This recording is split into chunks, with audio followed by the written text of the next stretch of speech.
Саламатсыңарбы? Python боюнча сабактарыбызды улантабыз. Бүгүнкү сабакта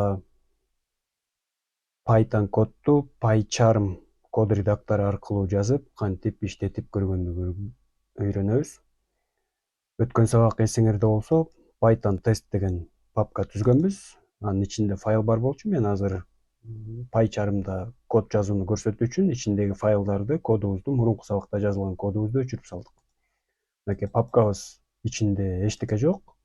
Эми ушул папканы Python тест деген папкабызды PyCharmга алып келип үстүнө таштасак болот. Биринчи вариант. Экинчи вариант, мышканын оң жагын басып, показать дополнительные параметры деген жерден Open folder as PyCharm project деген бар. Ушул экини дагы бассак болот. Экөөнүн бирөөсүн каалаган менен иштете берсеңер болот. Мен жөнөкөй эле папканы көтөрүп келип, PyCharmдын иконкасынын үстүнө алып келип таштайм. Папкабызды таштаган соң, бир аздан соң эле PyCharm программасы иштеп баштайт.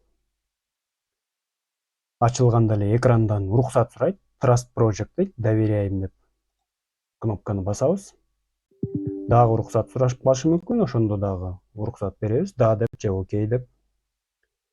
Ичин ачканда эле Python тест деген папкабыздын ичинде PyCharm өзү main.py деген файлды түзөт. Анан алгачкы кодду ичине салып коет да. Бизге ушул алгачкы коддун деле кереги жок. Алып туруп main.py дегенди өчүрүп салабыз. Бул жакта мышканын оң жагын басып delete дегенди тапсак болот, же болбосо клавиатурадан delete деген кнопканы басабыз. Мен бул жерден мышканын оң жагын басып, контексттик менюдан delete деген баскычты басам. Өчтүк, мынакей Python тест деген папкабыз турат, ичинде эчтеке жок. Могу сол жагындагы стрелканы ылдый өйдө бассак, ичинде файлдар болсо ачып жаап жыйналат, көрсөтөт. Эми азыр ушул жерден өзүбүз файл түзөбүз. Мышканын оң жагын басам, new Python файл дегенди тандайм. Бул жактан биринчи файлыбызды 01 hello.py дейбиз. Сөзсүз түрдө .py'ды унутпайбыз. Эгерде унутуп калсаңар, 01 hello десеңер деле эчтеке болбойт. PyCharm өзү .py деген расширенияны кошуп коет. Бирок негизи файлыбыз дайыма hello. Файлдын аты, анан .py деген жазуусу дайыма болуш керек. Эми ушул жерден экрандан код жазып баштасак болот. Өткөн сабактагыдай эле print hello world деген маалыматты экранга чыгаралы, printти жазабыз. Бул жактагы VS Code сыяктуу, VS Code'го караганда дагы ыңгайлуу, жанагы подсказкаларды берип, кодду туура жазганга жардам берген код редактор PyCharm.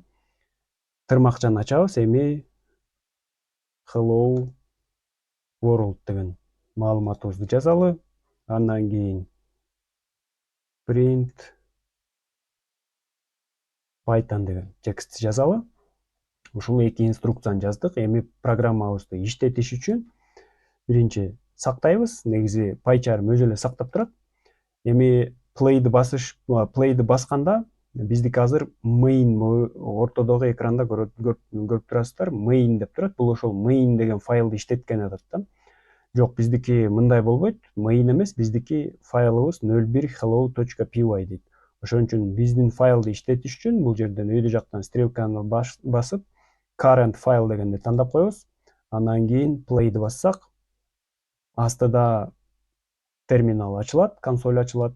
Hello world, Python деген маалыматты экрандан көрөбүз. Ушинтип биз PyCharmда файл түзүп, өзүбүзгө керектүү файлды түзүп, ичине Pythonдан код жазып, current file деп иштетип, программабызды иштетип турсак болот.